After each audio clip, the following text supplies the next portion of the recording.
Demolition Man? Did you see that movie with I know I did, but I don't Sylvester remember Stallone it. and Wesley Snipes? It was a long time ago. Enhance your calm. And it has the 3 seashells instead of toilet paper. That's what people always remember. Like, there's no toilet paper in there, and he doesn't know how to use it, and there's 3 seashells on the wall. And what do you do? They never explain. That's funny. A lot of people are like, he didn't know that if you took the seashell up, there's toilet paper on the inside or something. But yeah, so that's the meme that comes with that movie. But in that movie, when him and Sandra Bullock are gonna engage in intimacy, she's like putting these stimulant like things on because that's the more not sterile, but that's the more safe way that you're not going to pass diseases and stuff like that. And they basically close their eyes and and kind of are stimulated in that way. And if they're going to get pregnant and stuff, they go down to the doctor in a controlled environment and get like inseminated. You know those men that have like silicone dolls that they use as spouses and stuff? Love toys. They'll be they're going to be in VR. I'm telling you, they'll be in VR, and there'll be VR chat rooms where they instead of having Grindr and all that stuff and Tinder, you're going to have VR chat room hookups, and they're going to be with somebody in the virtual space, but using their love doll. Yep. That's where it's all going. It's crazy. It's complete, and it is the total opposite of how we are designed. Yep. We are designed for community, for fellowship, for togetherness, like we absolutely are. I realized it just this week because it's Thanksgiving. What? Well, it's funny. We didn't plan this conversation out. We're just talking.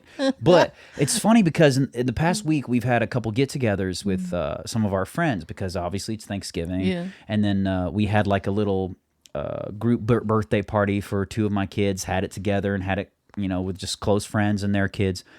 And we noticed how starved some of these people were for connectivity and community. I'm going full conspiracy theory. I think that's one of the plans of the lockdown with COVID. Yes. They wanted to separate people. Yeah. Was make you comfortable not connecting with people. Yep. I think it was a top-down government conspiracy to separate communities. More than that. Think about what's not happening when you're sitting down.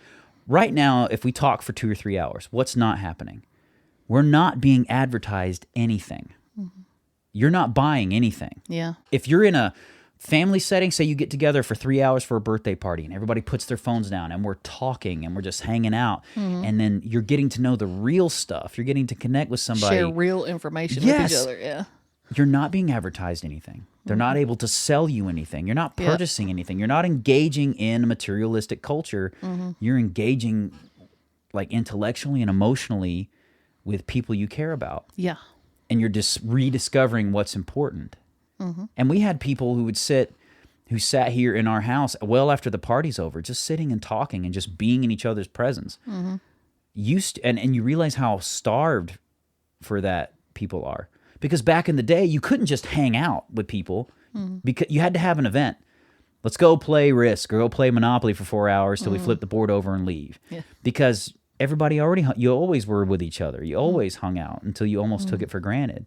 Now you don't even have to have an event. Like you don't even have to have a game. Just being around each other's presence, we're so starved for it that once we get past the awkwardness in the first few minutes of, I don't know even how to do this. Like it all of a sudden becomes like this warm and awesome thing. Like I love hanging out with people.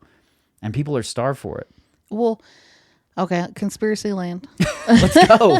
I'm ready. I need tinfoil hats. We're getting them.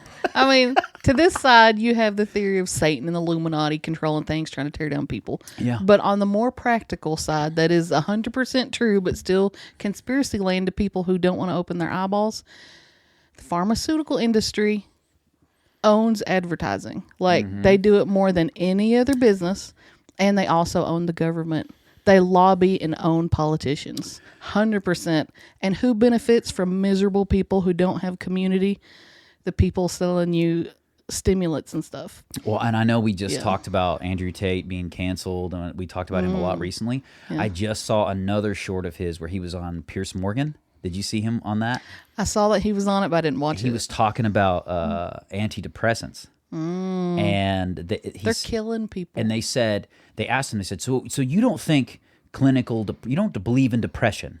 And he stops and he goes, no, no, no, no. He says, I believe you can feel depressed. I know you can feel depressed. He says, the thing that I don't believe in is some disease that you catch called depression, which the only cure for is a pharmaceutical company pumping some medicine in you. Exactly. Says, I believe that. He says, that's what I don't believe. And he says, I'll give you, and they were starting to try to twist his words. And again, the guy's loopy and he's an egomaniac, but I glean truth where I find it. Yeah. And he said, I'll give you an example. He said, I had somebody write into me one day. He says, I'm clinically depressed. I've been diagnosed with depression.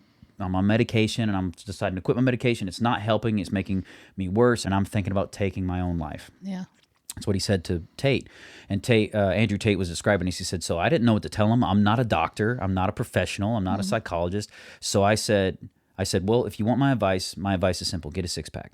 And it seems weird, but he said, get a six-pack, and then if you still feel like taking your own life, let me know. Message me again. Yeah. And he said the guy's a professional bodybuilder now. Yeah. And he wrote me and he said, I can't believe I was ever thinking about taking my own life.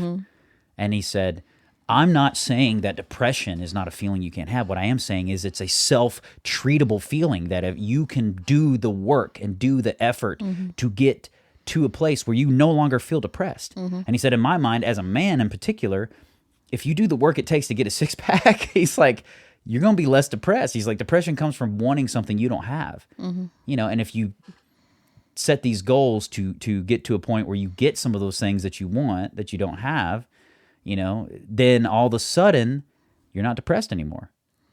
Yeah, it's like, I think a lot of people who are depressed are in these screwed up family situations, and they'd rather go on a pill instead of fix their family situations.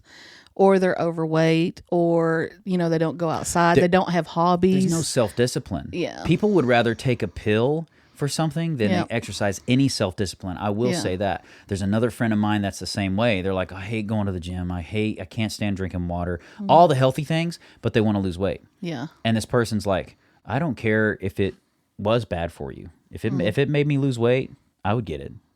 Just a pill. Yeah. And I'm like, geez, like that gets a little... There was a pill a long time ago called Finfin or something like that. I can't remember. Lots of people lost a lot of weight on it, but it ended up like... I can't remember the medical problems it gave them, but it was really bad. So they quit putting that in stuff, obviously. And you know, lots of lawsuits went down and stuff. Well, now there's this new thing that's come out that everybody's using, some shot they give fat people in their stomach. And it's supposed to be doing amazing things. And I'm like, I could go get a shot in my stomach, but... What about 20 years from now? Exactly. I do not trust the chemicals they're putting in us. What is it? I mean, back in the day when they thought radium or that stuff was good for you, and those people were making those pills out of it, and they were literally irradiating their body. And that one guy whose entire like skeleton, just his jaw fell off.